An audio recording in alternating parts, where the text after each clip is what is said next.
Still, nandyan pa rin ang Katniel, nandyan pa rin ang Kainiel.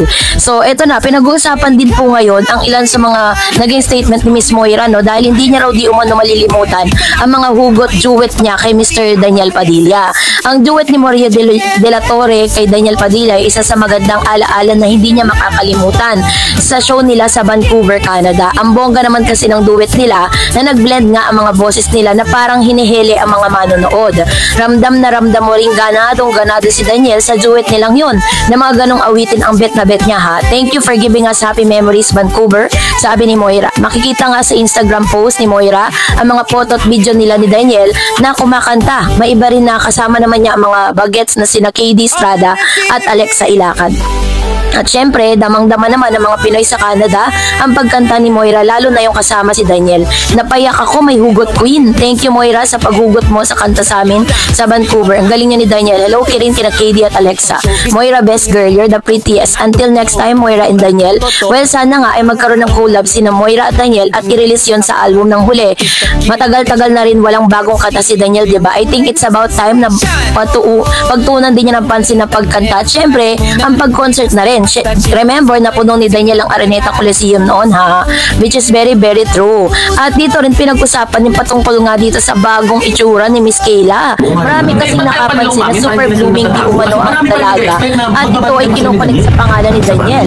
Pero ang tanong ng ilan, bakit nga hanggang ngayon hindi pa rin po sila umaamin sa publiko patungkol po sa tunay na relasyon po nila. So ito po yung paliwanag ni Mr. Oji Diaz. Panoorin natin. Nung araw, ang mga narrative, nako, hintayin mo silang mag-split. Saka natin malalaman na naging sila pala. Sa henerasyon ngayon, natatakot yung mga artista na aminin in public kung sino yung kanilang karelasyon. Kung totoo bang may relasyon sila, nung madalas na nababalita. Kasi nga ayaw nga nilang masira ang kanilang pribadong buhay. Para isiniseparate nila na iba yung aking showbiz na pang-publiko, iba rin pang-personal ko. Akin yan, ibigay nyo na. So parang ganun lumalabas. Sasha, parang di ba mas mahirap yun ay? Katulad yan, gusto mong lumabas, umarty, umattend ng event na kasama yung significant other mo. Pero napipigilan ka dahil nga may tinatago ka. Yun nga yung mahirap. Yan yung kanilang dapat na ibigil. No, na wala silang choice. Kaya nga di ba, meron sinasabing it's lonely at the top. Kasi nga, kahit nandun ka sa top, hindi mo na magawa kung ano yung gusto mo. Parang nalilimit ka na lang kasi nandito ka sa taas, hindi ka pwedeng gumagagaga sa ilalim kahit gusto mong maging gagagaga nang wala ka naman tinatapakang ibang tao. Kaya lang hindi mo magagawa kasi mahuhusgahan ka. Kasi may imahe kang dapat protektahan. Yun. Kaya ang hirap na maging artista. Ang hirap maging lonely at the top. Yes. Minsan din naman lonely at the bottom. Ay. Sinasabi ni Mr. Oji Diaz dito na natuto na talaga kasi si Miss Catherine Bernardo mas ninanais niya maging pribado yung kanyang love life. Ganon din naman si Daniel Padilla. Ayaw niya rin na talagang maisa publiko at maging public consumption nga naman ang kanyang pakikipagrelasyon. So dahil po dito, nagkakaroon po ng confusion. Sinabi dito ni Mr. Oji Diaz na meron silang iniingatan na image, no? Kasi syempre kahit po sobrang tagal na rin na sila hiwalay ni Catherine, marami pa rin talagang nag-aspire at nangangarap that one day magkakaroon sila ng comeback. Hindi man sila mag-comeback as a relationship, but comeback bilang magkatrabaho.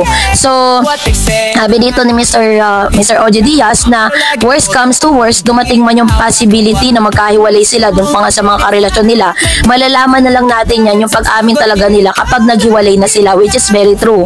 Sometimes nangyayari po talaga yan, ano? Minsan nalalaman na lang natin na naging magjowa pala itong mga to nung naghiwalay na sila. At alam natin na parang naging lesson na rin po kay Mr. Daniel at Catherine na wag isa publiko lahat sa yung kanilang relationship. Parang nag-set po sila ng boundaries na hanggang dito lang yung pwedeng ibigay nila sa publiko. Pero itong mga pribadong bagay ay talagang nililihim po nila. Kaya ngayon, hating-hati po ngayon ang mga fans si Daniel. Merong mga fans na Katniel at meron din naman mga Kainiel. Pero at the end of the day, syempre, ang magde-decide pa rin yan at ang talagang makapagbibigay linaw dyan ay walang iba kundi sa Daniel Padilla, Catherine at si Miss Kayla Estrada kung ano ba talaga ang tunay na estado ng kanilang relationship. Well, in fact, isa nanatili naman po talagang pribado at nananatili naman na talagang umaariba ang kanilang mga solo era project. So that's it for today. For more videos and updates, please don't forget to like and subscribe, and please don't forget to follow my Facebook page, Dareds TV and Dareds channel. God bless everyone. See you on my next vlog. Di basta-basta chismis, may basihan talaga. Kung gusto mong update